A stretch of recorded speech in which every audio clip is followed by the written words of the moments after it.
दोन जण अकबर आणि बिरबल. बिरबलाची थट्टा करायची होती अकबर राजाला. बिरबला काय, मला रात्री एक स्वप्न पडलं. म्हणजे कोणतं, ऐक म्हणे, मला स्वप्न असं पडलं, आपण दोघं जण रस्त्यानं चाललो, जाता जाता जाता जाता दोन खड्डे लागले.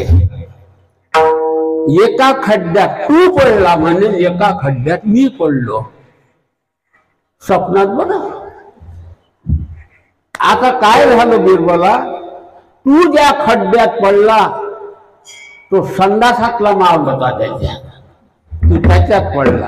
आणि मी ज्या खड्ड्यात पडलो म्हणजे राजा म्हणे, तर तो सैदाचा गड्डा होता म्हणे. आणि मला चवच आला. त्याला असं वाटलं आता महिल्यानं भरला, खाली पाहिजे लेकाचा. पण तो बिरबल होय, तो साधा होता काय. म्हणजे महाराज मुली हेच स्वप्न पडलो, काहीच फरक नाही, फक्त तुम्हाला लवकर चेवाला मुले उशीर आला. माझं जरासं स्वप्न लांबलं म्हणे.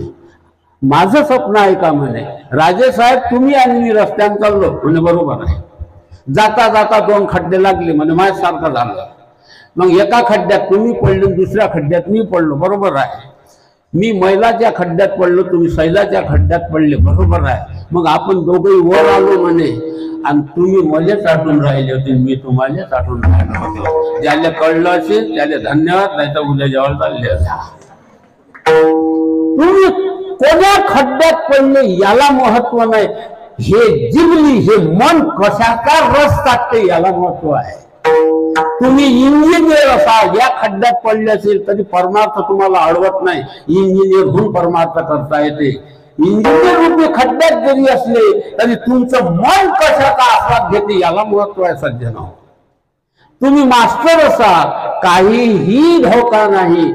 बांधा, घर बांधा, शेती घ्या, संसाराचा आणि या परमार्थाला अजिबात निषेध नाही. तुम्ही कुठेही असा, परंतु मन परमात्म्याच्या ठिकाणी संलग्न ठेवा.